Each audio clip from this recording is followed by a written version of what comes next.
La semana pasada que yo compartí la soberanía de Dios, yo decía, bueno, es que este tema debería haber, debemos ampliarlo antes y luego ya compartir la soberanía de Dios por varias razones. No lo decidimos así. Yo tomé hoy la libertad de decirle a Dani, de cumpleaños, te voy a quitar la predicación porque le tocaba el hoy. Y me voy a tomar la libertad de que juntos leamos varios pasajes relacionados a esto. Y la razón por la que quise revisitar este tema, aunque ya lo estudiamos hace creo que 2 meses, es porque creo que tiene que ver con algunas otras cosas que hemos estado leyendo. Creo que este tema bien clarito, bien colocado, nos facilita muchas de otras interpretaciones. No nos vamos a meter en el rollo o muy a fondo, muy como si esto fuera una escuela, un seminario, o no lo vamos a ver desde un punto de vista académico, pero sobre esta palabra se han construido doctrinas, sobre esas doctrinas se han construido denominaciones, se han construido diferentes grupos de cristianos, y sobre esos diferentes grupos doctrinales y teológicos, hace siglos, pues los cristianos se mataban entre sí, ¿sí? Podemos leer mucho de Lutero, de Calvino, de otros de esas épocas a los que creo que les debemos mucho. Pero si le escarbamos un poquito más allá del romántico nombre de Martín Lutero, bueno, Martín Lutero no era tan feo, pero Calvino y otros pues eran hombres muy celosos de la palabra, muy celosos de sus interpretaciones, y pues mandaban matar a los que no les gustaban, y las iglesias se dividían. La historia de Inglaterra en parte está dividida por quienes creían que, así como ahorita los equipos de fútbol medio dividen por zonas. Oye, pues yo nací en tal lugar y le voy a tal equipo. Pues en ese entonces era algo similar, obviamente no tan superficial, pero sí la gente se cambiaba de ciudad porque los de esa ciudad van a esa iglesia y en esa iglesia se cree que Dios obra de tal manera, y en esta otra iglesia no. Entonces pues como hay pleito, pues entonces ha habido mucho de por medio en este tema. El primer tema que vamos a ver, y es algo que Ezequiel nos leyó mucho cuando nos compartió de esto, es una teoría, una doctrina que se llama la total depravación del hombre.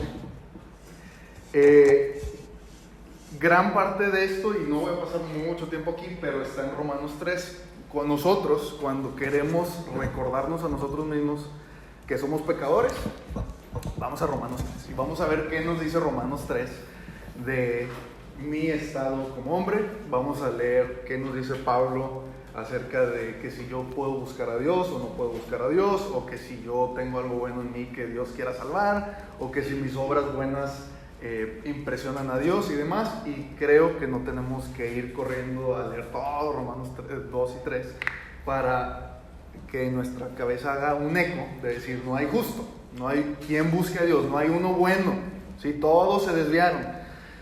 Pablo, al compartirle a los romanos, pues les está escribiendo una carta diciéndoles, oigan, si no llego, pues aquí está el evangelio, ¿no? Y tenemos una increíble carta al respecto, porque Pablo no llegaba. Y en esa carta les dice, ustedes romanos gentiles, así aplica el evangelio. Oigan, pero los judíos, y al ratito vamos a llegar a Romanos 9, que es un punto importante aquí.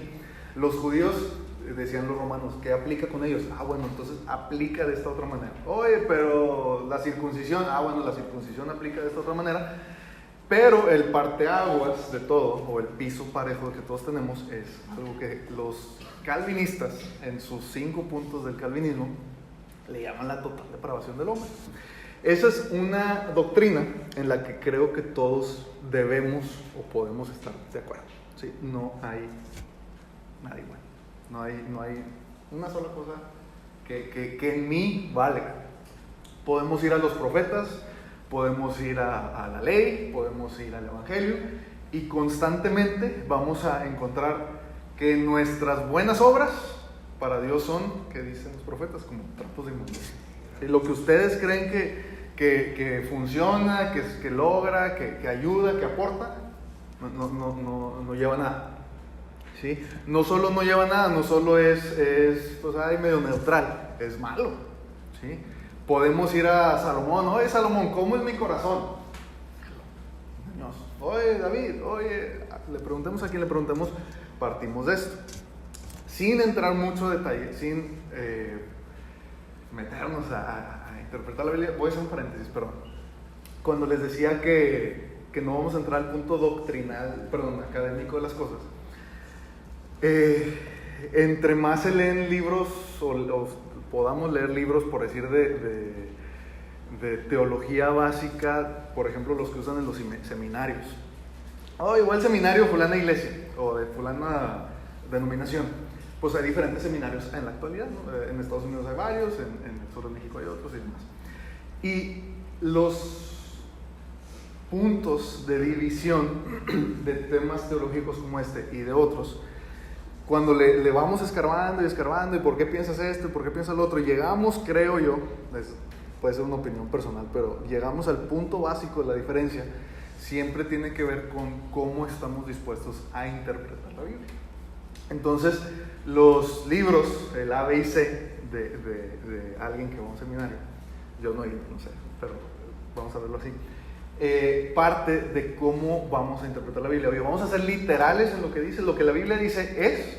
¿O vamos a aceptar alegorías de por medio? Decir, oye, es que aquí la ley dice esto, pero nosotros lo vamos a interpretar de esta manera. Acá Pablo dice esto, pero lo que quiso decir esto otro.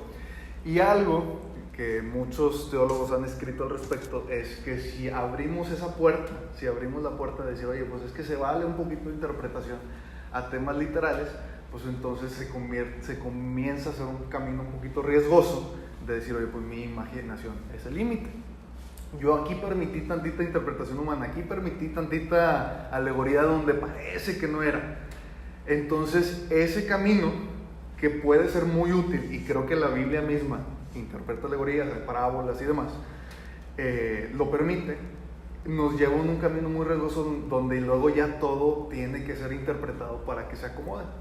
Esto es muy obvio cuando llegamos a temas de escatología y temas de que si la plaga o no la plaga y el jinete y la tribulación y la segunda venida y demás.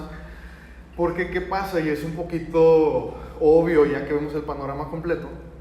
Pasa que ya acomodé el pueblo de Israel, ya acomodé los profetas, ya acomodé al Cristo, ya acomodé a la iglesia, y como empecé a acomodar cosas, luego llego acá al final de interpretar profecías y me doy de topes porque ya no caben las cosas, ya no me funciona lo que vengo arrastrando. Yo no creo que alguien ahorita en la actualidad tenga toda la razón, creo que no hay nadie que pueda entender la mente de Dios, pero sí podemos ponernos a nosotros mismos esos candados, decir, oye, espérame, ¿por qué pienso eso? Ahorita vamos a llegar, creo que con casi de los últimos slides de esta presentación, le puse ahí el problema de Israel, no porque sea un problema de Israel tal cual, aunque pudiera ser, pero el problema de Israel es que hay algunas personas que creen esto, que al seguir interpretando de diferentes maneras, y los calvinistas hacen mucho esto, terminan diciendo, y esta es otra predicación, pero que no vamos a entrar a ese tema, pero terminan diciendo que la iglesia sustituyó a Israel. ¿Alguna vez han escuchado eso? Que las promesas de Israel ahora son nuestras, ¿ok? Entonces cuando llegan al Apocalipsis y ven 144,000 salvos, que dice de las tribus de Israel, caray, ¿esos de dónde los acomodamos? ¿Y esas promesas qué onda? Porque en el cielo se divide, pueblo de Israel ahí, iglesia acá, ángeles acá. Caray, no, es que lo que Apocalipsis quiere decir es que, Romanos 9, donde Pablo le explica a los romanos lo que va a pasar con el pueblo de Israel. No. Vamos a hacer como que no vemos eso porque ya no me acomoda con esto otro que estoy leyendo. Entonces, vamos a procurar, y creo que eso es algo que desde aquí se hace medianamente bien o mal, vamos a procurar ser estrictos con nosotros mismos. Oye, ¿por qué pienso aquello que pienso? ¿Por qué pienso aquello otro que pienso? Y así nos vamos a ir forzando nosotros a entender la Biblia y también a cacharnos en nuestros errores, porque errores pues vamos a cometer, ¿no? Vamos a seguido decir, oye, pues yo pensé que aquí decía esto y cuando en realidad dice esta otra cosa, y pues es bueno y es correcto que admitamos o que no sé, o que la interprete mal y reajustemos, ¿ok? Cuando llegamos a este punto, les voy a hacer una pregunta muy práctica, muy básica en nuestra cronología de la salvación. Si yo soy completamente malo, ¿todos podemos estar de acuerdo con eso? Todos somos malos. No hay nada que Dios vea en mí que pueda salvar. Ok. Necesito que Dios inicie en mí un proceso de salvación antes de que yo le pueda aceptar. Es decir, yo estoy perdido, yo no puedo ofrecer nada bueno a Dios, ni siquiera hay quien busque a Dios, dice Romanos. ¿Hay algo que Dios haga en mí antes de que yo sea salvo? ¿O la obra de salvación comienza cuando yo digo, yo soy pecador, me arrepiento de mis pecados? ¿Dónde creen ustedes que comienza? Dani, que vienes llegando, el cumpleañero que opina. ¿Alguien ha pensado esto antes? ¿Alguien tiene una opinión? ¿Alguien tiene una...? ¿Nada?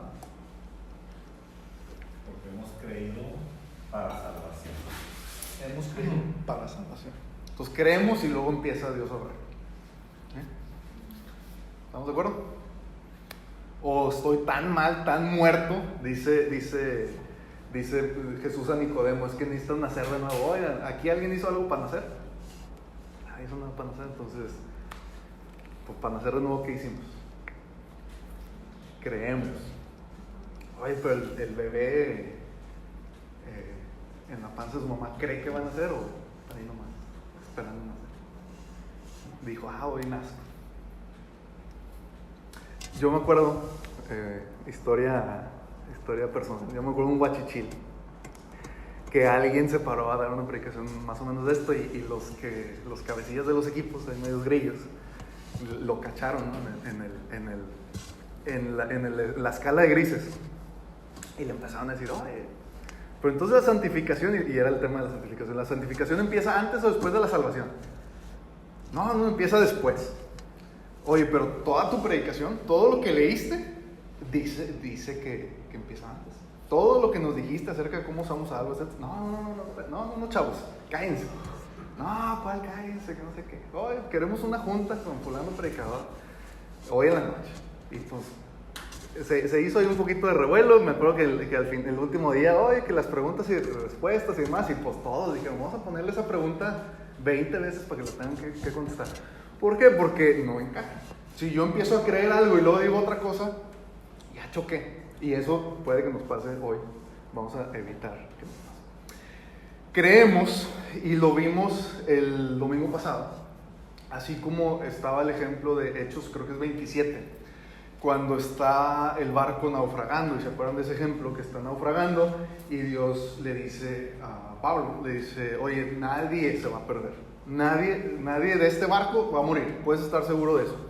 Y luego empiezan estos a desesperar, si quieren hacer una otra cosa, dice, es que no hagan eso porque se van a morir. Creemos que esas dos cosas son ciertas y creemos que eso aplica en nuestra salvación. Hay un montón de pasajes, no están aquí, si alguien los quiere, los tengo yo en notas, se los puedo mandar al grupo más adelante, de la cantidad de veces que en los evangelios nos dice que Dios nos escogió. ¿Sí? Jesús dice, es que nadie puede venir a mí, ¿sí? Si no fuera llamado por el Padre. Esto es Juan 6. Entonces decimos, oye, pues entonces yo quiero ir a ti y no he recibido el llamado de Dios. Yo quiero creerte, pero yo no he recibido el momento donde Dios me dice, mira, cree, y pone en mí la salvación. Y hay un tema ahí de interpretación de por medio. Si eso creemos, ¿dónde queda mi libre albedrío? ¿Dónde queda el punto donde yo digo, es que yo creo? ¿Sí? Dios me dio a mí un libre albedrío para decir, oye Dios, soy pecador. Y al menos eso admitir. El ladrón de la cruz, o los ladrones de la cruz, creo que son un buen ejemplo. Había dos. Dios le dijo a uno, cree, y al otro le dijo, endurécete, ¿sí? No creas.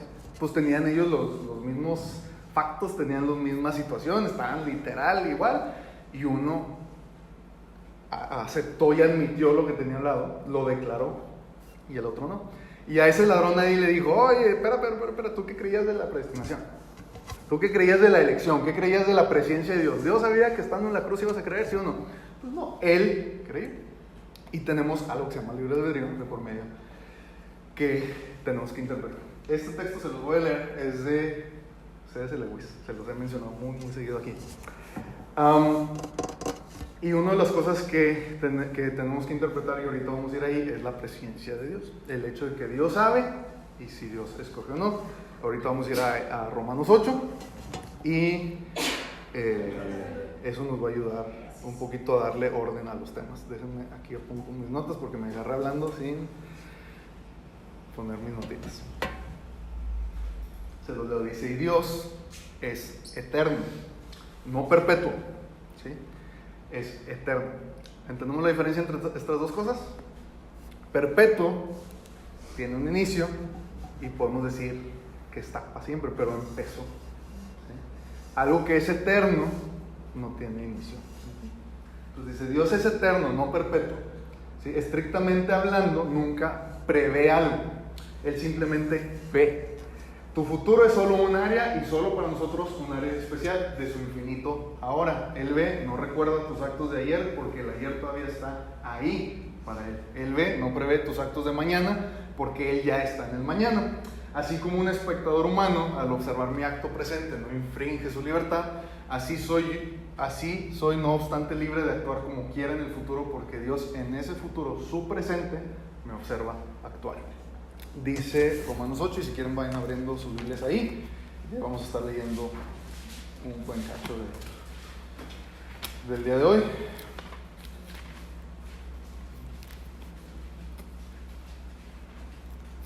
Porque a los que antes conoció, también predestinó para que fuesen hechos conforme a las imágenes de su Hijo, para que Él sea el primogénito entre muchos hermanos.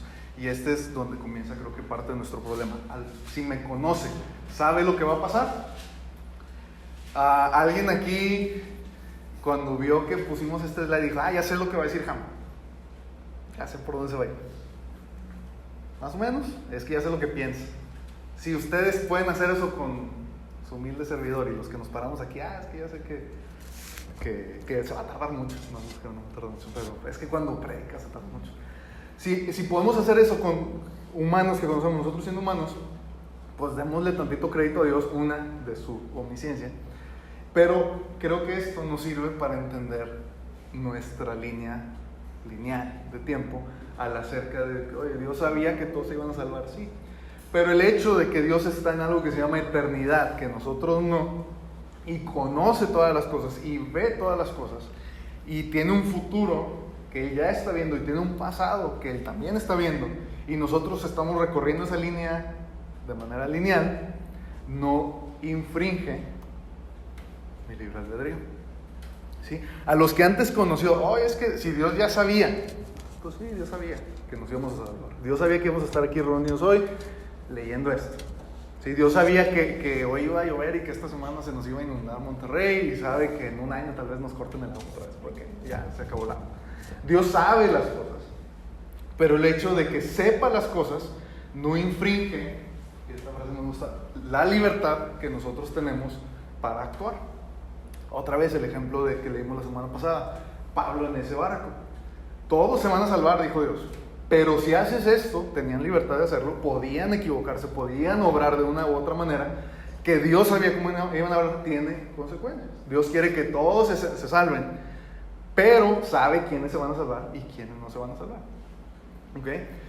De tal manera amó Dios al mundo que dio a su Hijo unigénito por el mundo, ¿sí? Para que todo aquel que en él cree no se pierda, no tenga vida eterna. Todo aquel que en él cree. Solo un pequeño paréntesis que no tiene que ver con el tema. Pero si Dios ve esta realidad en su omnisciencia, entonces creo que es muy valioso su constante recordatorio hacia nosotros de olvidar nuestro pecado, ¿sí? Si Él tiene una eternidad de por medio y Él ve nuestro futuro, nuestro presente y nuestro pasado y dice, me voy a olvidar de tu pecado pasado, pues qué valioso eso, ¿no? Porque el Dios que sabe todo decide ignorar algo, decide olvidar algo y que sabía que iba a pasar, y decide voluntariamente decir, por la sangre de mi Hijo que murió por ti, que tú aceptaste en ti, te veo limpio. Yo veo todo, y intentemos trasladarnos a esa perspectiva de Dios. Yo veo todo lo que hiciste, es más, veo lo que vas a hacer mañana, que a mí me va a doler porque en mi carácter yo no quiero que mi iglesia, mis hijos hagan eso. pero decido olvidarlo. ¿Sí? Así como está lejos del oriente del occidente, así decido poner tus pecados allá y no voltearlos a ver. Dice, voy a ir a 1 Timoteo 2.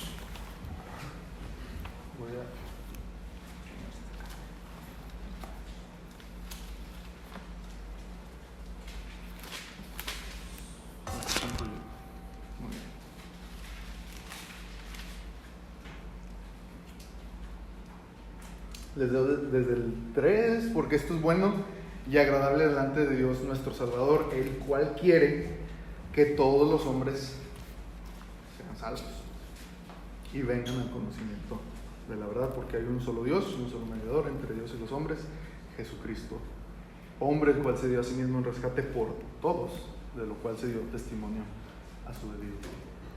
Hay una obra que acabamos de leer, un solo Dios, un solo mediador entre Dios y los hombres. Pablo dice, yo le llevo ese mensaje a los gentiles. El mensaje es que Dios quiere que todos sean salvos. Esa es la voluntad de Dios. Eso es lo que Él quisiera en nuestra vida.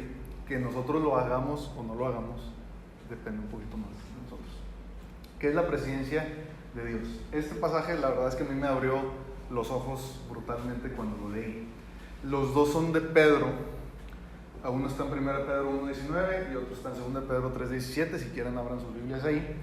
Para los que tienen referencias Strong, aquí está la referencia Strong, al griego 42:6-7. El Strong es una, no sé si aquí tenemos una, pero es un librote que traduce todo de palabra por palabra y te dice, esta palabra se usó en estos 10 versículos. Bueno, esa misma palabra. Oye, ¿qué esta referencia? Bueno, 30 veces se usa en la Biblia. Entonces, es una manera muy buena de querer interpretar pasajes así.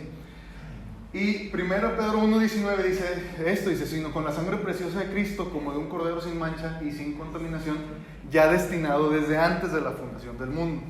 ¿Sí?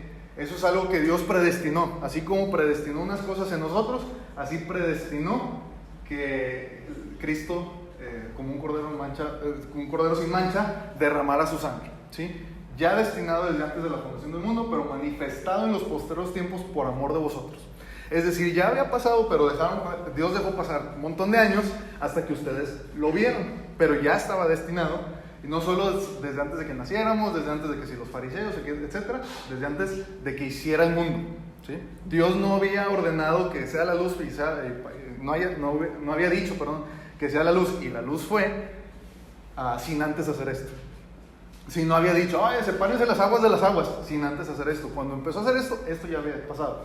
Les puse en chiquito este texto porque no es el más relevante y no me cabía todo en un slide, pero se los voy a leer. Dice, y tened entendido que la paciencia de nuestro Señor es para salvación, pero también como también nuestro amado hermano Pablo, según la sabiduría que le ha sido dada, escrito casi en todas sus epístolas, hablando en ellas de estas cosas, entre las cuales hay algunas difíciles de entender, tales como esta. Dice, las cuales los indoctos e inconstantes tuercen, como también las otras escrituras, para su propia perdición, tales como esta. Dice, así que vosotros, oh amados, sabiéndolo de antemano, guardaos. Es la misma palabra. ¿Sí? En las dos cartas, Pedro usa una palabra para decir, ustedes ya saben esto, y para decir, Dios destinó esto. ¿Ok? Entonces, la presencia de Dios, el preconocimiento de Dios de las cosas, en la Biblia, y con un mismo escritor, en dos de sus cartas al mismo público, nosotros la tenemos traducida de dos diferentes maneras. ¿Sí? En una lo dice, es que esta palabrita, no la voy a intentar pronunciar, no sé si se alcanza a leer muy bien, pero acá se dice ya destinado, predestinado, acá dice preconocido. ¿Sí? Nosotros, por tener un conocimiento, tenemos una indicación, guárdense. ¿Sí? No sea que arrastrados por el error de los cínicos caigáis de vuestra firmeza. Y hay quienes saben esto y no se guardan. ¿Sí? Dios predestinó que unos sí se iban a guardar y que otros no. Dios predestinó que la sangre preciosa de Cristo fuera derramada por todos nosotros, que nosotros conociéramos eso en los posteriores tiempos y que reaccionáramos de una manera unos y de una manera otros. Y eso cae en mi responsabilidad de libre albedrío. Yo soy responsable de mis decisiones, yo soy responsable de mi reacción delante de Dios, y Dios sabe lo que va a pasar. Y hay cosas que le duelen. Oye, sé que este me va a rechazar y eso me duele, ¿sí? Y sé que este me va a aceptar y hay gozo delante de los ángeles cuando alguien acepta, ¿sí? Entonces, dice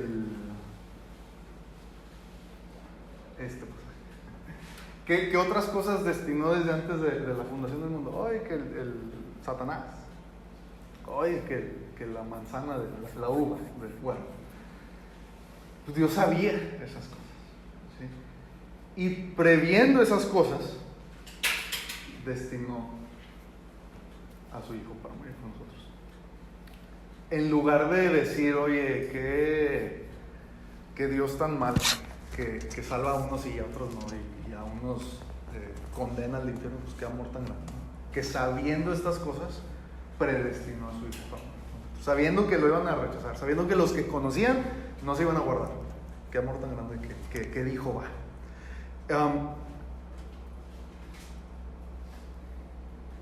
Vamos a detener ahí un poquito. Dice el Salmo 139. Si no quieren ir ahí, yo lo encontré y se los puedo leer. 15 y 16. Voy a leer desde el 13. Porque tú formaste mis entrañas, tú me hiciste en el vientre de mi madre. Te alabaré porque formidables, maravillosas son tus obras. Estoy maravillado y mi alma lo sabe muy bien. No fue encubierto de ti mi cuerpo, bien que en oculto fui formado y entretejido en lo más profundo de la tierra. Mi embrión vieron tus ojos. ¿Se acuerdan que termina diciendo? Dice, y en tu libro estaban escritas todas aquellas cosas que fueron luego formadas sin faltar una de ellas. Dios vio. Dios hace cosas que aquí el salmista David dice, maravillosas y formidables son. Y dice, en tu libro estaban escritas todas aquellas cosas que fueron luego formadas.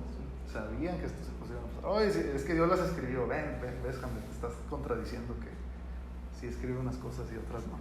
Ahorita vamos a ese punto. ¿Qué sigue aquí? 1 Timoteo 5:21. Miren este pasaje. Bueno, no lo voy a contar. Dice, te encarezco, y la pregunta es esta, perdón. Si la presciencia equivale a preselección. Dios, en su soberanía, sabía que los ángeles iban a caer y que Satanás se le iba a revelar. Sí sabía. Dios escogió qué ángeles caían y qué ángeles no. Tú sí, tú no. Este sí que caiga y este que se queda aquí conmigo. Dice 1 Timoteo 5:21, te encarezco delante de Dios y del Señor Jesucristo y de sus ángeles escogidos. ¿Por qué dice esto? Dice que guardes estas cosas sin prejuicio, no haciendo nada con parcialidad. Pues hubo unos que cayeron, otros que no. Dios escogió cuáles sí, cuáles no. Pues pensamos, y aquí todo el mundo meneó la cabeza, dijo que no. Que sí sabía que iban a caer, no decidió quién sí, quién no. Pero Pablo aquí dice, esos ángeles que están con él, dice, son escogidos. Hay un montón de pasajes, y ahorita se los voy a mandar nada más para que no quedarme con las ganas, de veces en los evangelios que nos mencionan nosotros así. Ustedes elegidos. Pedro lo hace, les voy a decir aquí, Juan, Mateo, Marcos, Romanos, Efesios, Colosenses, 1 Tesalonicenses, 1 y 2 Timoteo, Tito, 1 y 2 Pedro, nos mencionan así, como escogidos de Dios. Y eso no significa que unos y otros no.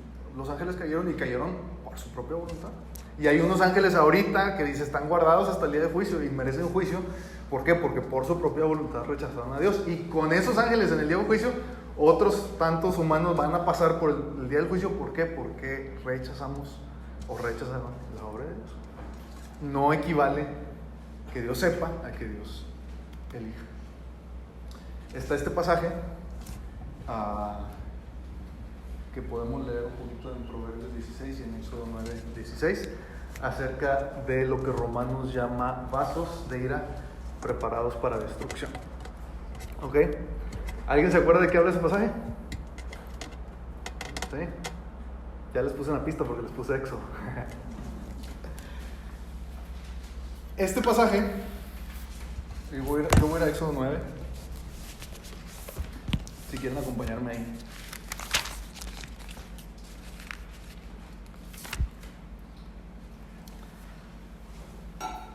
Dice,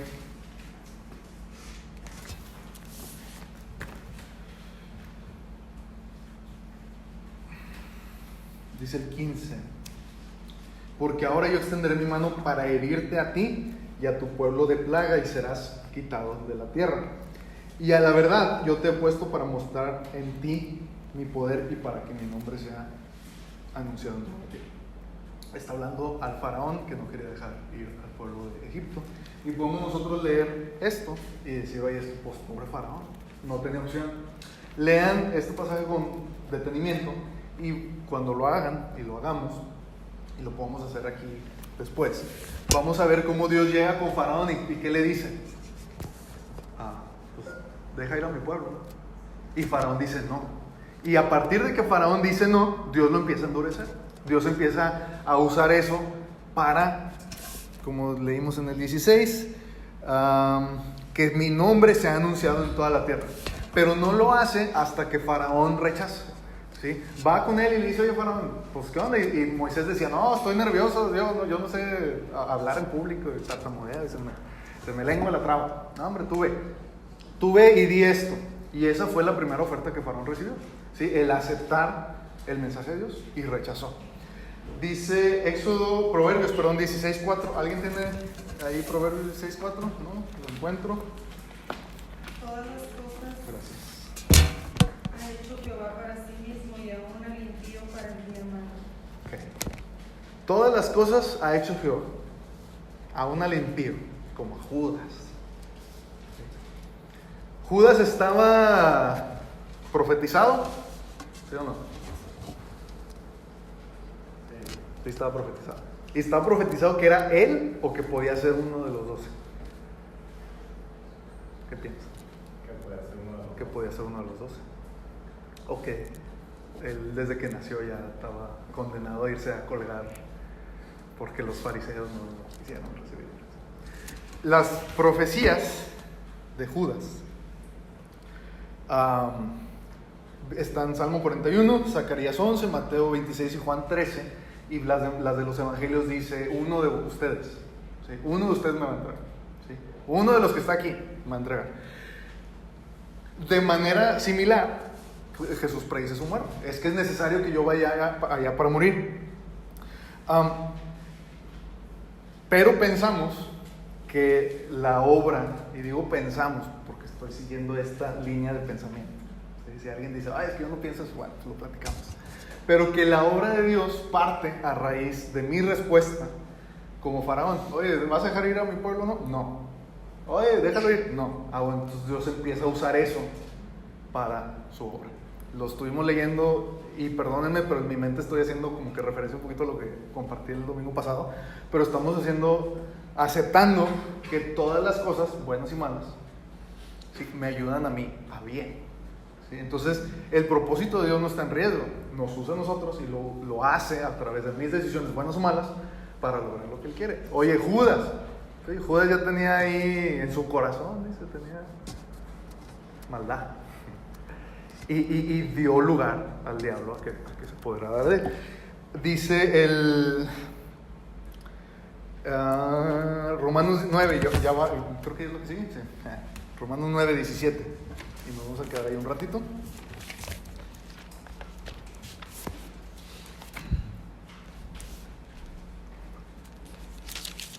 (17) 17 al 22. Bueno, dice, porque la escritura, bueno, los espero que lleguen, ¿no? La escritura dice a Faraón, que es lo que leímos ahorita de Éxodo, para esto mismo te he levantado, para mostrar en ti mi poder y para que mi nombre sea anunciado por toda la tierra.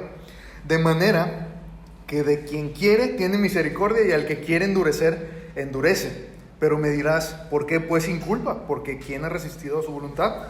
Mas antes, hombre, ¿quién eres tú para que alterques con Dios? Dirá el vaso de barro al que lo formó, ¿por qué me has hecho así? ¿O no tiene potestad el alfarero sobre el barro para hacer de la misma masa un vaso para honra y otro para deshonra? Y que, si Dios, queriendo mostrar su ira y hacer notorio su poder, soportó con mucha paciencia los vasos de ira preparados para destrucción. Y esa es la frase. Que, si Dios, queriendo mostrar su ira y hacer notorio su poder, soportó con mucha paciencia los vasos de ira preparados para destrucción. Yo les voy a hacer una preguntita aquí. Si yo hago algo y yo preparo algo Y otra vez, no tengo aquí el Strongs de estos pasajes, pero se los puse ahí para que poco a poco no me hagan caso solo a mí, sino que esto sirva para que escarben cada quien un poquito más. Si yo preparo algo, lo tengo que soportar con mucha paciencia. O es algo que estaba preparado que Dios soporta. ¿Se está explicando la pregunta? Si yo hago algo, yo lo tengo que soportar. Pues probablemente no, porque yo lo hice. Yo tengo que ser paciente con algo que yo estoy obrando. Pues probablemente tampoco. ¿Sí? Dice el pasaje, se lo voy a leer otra vez. Dice: ¿y qué si Dios, queriendo mostrar su ira y hacer notorio su poder, soportó con mucha paciencia los vasos de ira preparados para destrucción? Leo el 23: y para hacer notorias las riquezas de su gloria, las mostró con los vasos de misericordia que él preparó de antemano. Tenemos aquí, y ahorita si quieren, si no se los pregunté bien, vamos a desglosar este capítulo, y creo que nos va a ayudar un poquito. El problema de Israel. Este pasaje que acabamos de leer es uno de los pasajes donde normalmente nos vamos a dar en la torre acerca de este tema. ¿Sí? Hoy, pues es que yo pienso esto, yo pienso lo otro, creemos que Dios obra así, creemos que Dios obra así, y luego venimos a dar aquí donde dice el 19: oye, ¿por qué me echas la culpa a mí? Si Dios lo hizo, ¿por qué el Dios no tendría potestad sobre el barro para hacer unos para acá y otros para allá? ¿Por qué no? Abran sus Biblias en Romanos 9, si no están ahí. Que sigue. Y los voy a esperar tantito. ¿Ya están en Romanos 9?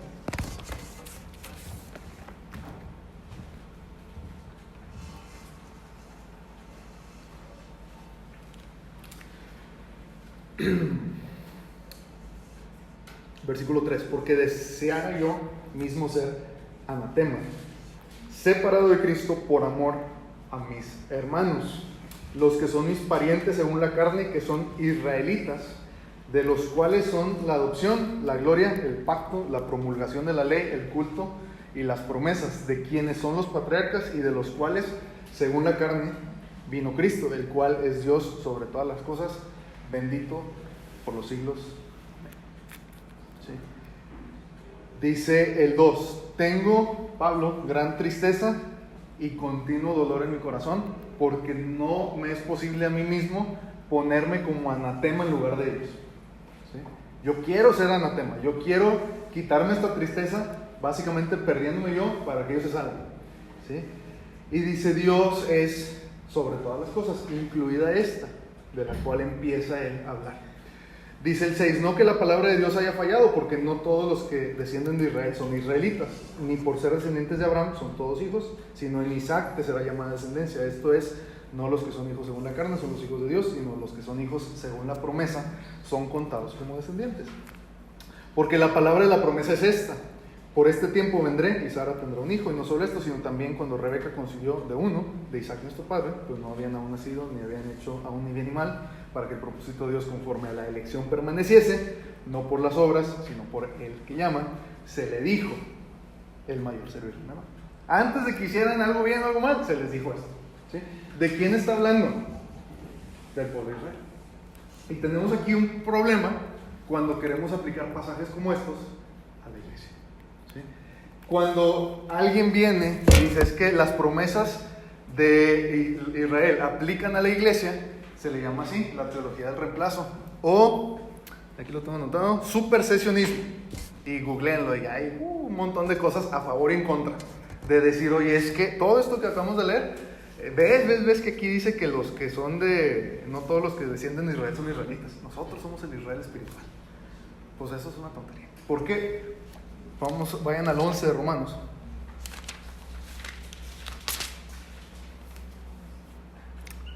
Versículo 1: digo pues, después de que ya dedicó 2 capítulos enteros al pueblo de Israel, dice: digo pues, ¿ha desechado Dios a su pueblo? De ninguna manera. ¿Sí? Porque también yo soy israelita, de la descendencia de Abraham, de la tribu de Benjamín. No ha desechado Dios a su pueblo, al cual desde antes, ¿qué nos dice aquí? Como nos dijo en Romanos 8, conoció. ¿Sí? Desde antes conoció. A los que antes conoció, también predestinó. Seamos bien exagerados. No se nos da. El capítulo 8 de Romanos que hemos estado leyendo, a los que antes conoció también predestinó, ¿aplica al pueblo de Israel? ¿Por ser israelitas? Porque soy de la tribu Benjamín, ya me predestinó y me va a glorificar y no. A mí, porque creo en la Biblia, bueno, también leemos todo lo que viene en el 11, pero ¿aplican estos textos de Romanos 9, 10 y 11? Pues tampoco. ¿Sí? Son cosas separadas, no podemos reemplazar una cosa con la otra. Dice el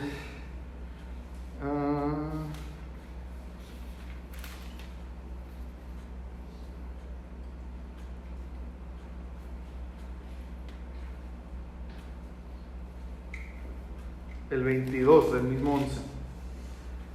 Dice, mira pues la bondad y la severidad de Dios, la severidad ciertamente para con los que cayeron. Está hablando del pueblo de Israel. ¿Sí? Los que no aceptaron, los que lo vieron y lo quisieron crucificar. ¿Sí? Pero la bondad para contigo. ¿Sí? Son cosas diferentes. ¿Sí? Hubo unos que tenían las promesas, como leímos acá en el 9. La adopción, la gloria, el pacto, la promulgación de la ley, el culto y las promesas. Nosotros no. Y de hecho nos lo dicen otros pasajes, los que estábamos lejos nos acercaron, pero no tenían. Estos que tenían todo esto rechazaron y fueron, según Pablo, endurecidos. Entonces estas cosas pues no aplican para nosotros. ¿Qué se aplica para nosotros? Lo que dice el 8:30.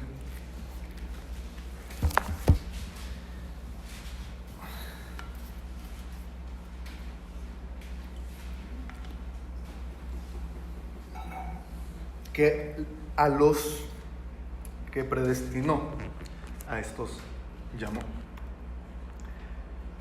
Y pudiéramos decir, ¿qué significa esto? Dice,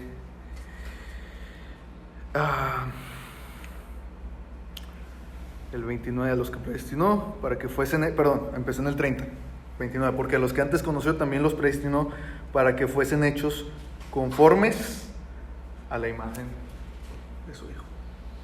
A los israelitas los predestinó esto. Si somos muy estrictos y muy exagerados en Romanos 9, 10 y 11, pues no se les dice estas cosas, se les dicen otras. No se les dice eso. Hoy un israelita que cree todo lo que nosotros creemos acerca del Evangelio, ¿es llamado esto? Sí, claro que sí.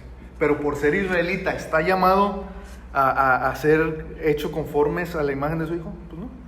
¿Sí? Dice, a los que conoció también predestinó para que fuesen hechos conforme a la imagen de su Hijo, para que Él sea el primogénito entre muchos hermanos. Si nos preguntamos esto, entonces la predestinación, ¿qué significa? Pues significa eso, que a los que Dios sabía que se iban a salvar, a los que conocían que se iban a salvar, nos preparó un montón de cosas, dentro de los cuales es que seamos completados a la imagen de su Hijo. Dice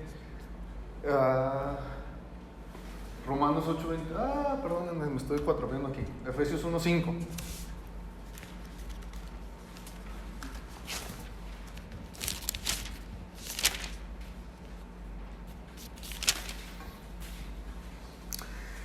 Dice el 3, bendito sea el Dios y Padre de nuestro Señor Jesucristo, que nos bendijo con toda bendición espiritual en los lugares celestiales en Cristo, según nos escogió en Él antes de la fundación del mundo, para que fuésemos santos y sin mancha delante de Él, en amor, habiéndonos predestinados para ser adoptados hijos suyos por medio de Jesucristo. ¿Sí? Les quiero hacer otro paréntesis, ¿me permiten? Y esto se los he dicho varias veces. Hay una diferencia entre la gracia de Dios, que me da cosas que yo no merezco, y hay una diferencia entre la misericordia de Dios, que me evita cosas que sí me merezco. ¿Cuál es la misericordia de Dios? Pues que yo iba derechito al infierno y tuvo misericordia de mí y me evitó ese juicio. ¿Cuál es la gracia de Dios? Que me da estas cosas, que me abre una puerta y dice, tú debes de ser adoptado hijo de Dios. ¿Sí? Tienes que ser hecho conformes a la imagen de su Hijo. Dice, para que Él sea el primogénito entre muchos hermanos. Dios tenía que hacer esto de los salvos, hacerlos hermanos, por así decirlo, del Cristo. Pues no. Hay muy poquitos pasajes, no los estoy abriendo aquí, pero hay poquitos pasajes o tal vez yo diría que ninguno, que hable de la predestinación en un contexto de evitar un juicio. ¿Sí? El que sí habla un poquito de eso pareciera ser este que leímos, el de Romanos. Y ya vimos que aplica por el pueblo de Israel, no precisamente para mí. ¿Sí? Las cosas a las que sí nos predestina es esto. Dice: a los que llamó, también justificó; a los que justificó, a estos también glorificó. Esto es Efesios 1, del 11 al 14. Dice: en él asimismo tuvimos herencia, habiendo sido predestinados conforme al propósito del que hace todas las cosas según el designio de su voluntad, a fin de que seamos para alabanza de su gloria, nosotros los que primeramente esperábamos en Cristo. Primeramente hay que esperar en Cristo. Después de que ya esperé en Cristo, entonces tenemos herencia. ¿Sí? En Él tenemos herencia. ¿Sí? Nosotros los que primeramente esperamos en Cristo. En Él también vosotros, habiendo oído la palabra de verdad, el evangelio de vuestra salvación, y habiendo creído en Él, fuisteis sellados con el Espíritu Santo de la promesa. Hay bueno, lo voy a terminar. Dice que es las arras de nuestra herencia hasta la redención de la posesión adquirida para alabanza de su gloria. Varias veces en Efesios y en Romanos esta palabrita, predestinación, es acompañada de palabras como esta: gloria, justicia. ¿Sí? Dice la posesión adquirida. El Espíritu Santo es el símbolo de lo que va a venir. Hay un concepto de el libro de la vida. ¿Sí? Y en el libro de la vida, que en la predicación no se trata de eso, pero hay nombres. Y se usan dos expresiones al respecto en la Biblia. Una es que son raídos del libro de la Biblia. Ahí estaban. ¿Sí? Y son arrancados. Y otra es que son sellados. ¿Sí? Se quedan ahí para que nadie los pueda arrancar. Nosotros normalmente pensamos: ay, pues es que en el libro de la vida ya me convertí, lo anotan. No, probablemente todos los nombres que están ahí es gente que vivió. O sea, es gente que tiene acceso a estas cosas. Y cuando lo rechaza, es arrancar. Y si nosotros somos sellados con el Espíritu Santo de la promesa, que es las arras de nuestra herencia. ¿A qué sí nos predestinó? Y creo que es más fácil explicar el que sí a lo que no. Pues a estas cosas, a fin de que seamos alabanza de su gloria, nosotros los que primeramente esperábamos en Cristo. En lugar de quedarnos con una salvación ahí a medias que medio me evita el infierno y pues nada más, somos un mensaje hacia los que se pierden, somos un mensaje hacia los ángeles que dice: están viendo. ¿Sí? Y somos el fruto de la aflicción de su alma que satisface el corazón de Dios y el corazón de Cristo.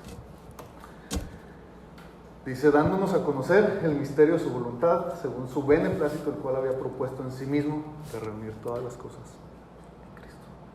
Esa es, ¿en cuánto tiempo? 48 minutos. Una explicación un poquito resumida de lo que todo esto significa. Vamos a ver.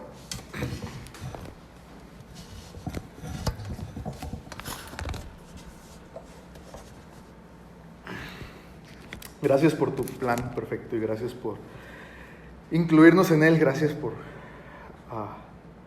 pues ver creaciones que te rechazaban, saber que te íbamos a seguir rechazando y saber que íbamos a seguir corriendo en dirección contraria a ti. Gracias por tu venir hacia nosotros y gracias por morir por nosotros y gracias por que en esa salvación pues no terminamos de leer y no terminamos de entender todas las cosas a las que somos llamados, pero pues queremos escudriñar tu escritura, queremos entender mejor y queremos pues que eso afecte nuestra vida aquí en la tierra y que eso sea pues un reflejo de la gloria que sabemos que vamos a tener contigo. Te agradecemos este tiempo y te agradecemos los que estamos aquí, te seguimos pidiendo por los que no nos acompañan, por Sergio, Irene, por la hermana Lupita, te pedimos por su hermana de ella que siga siendo con ella, así como con nosotros. Amén.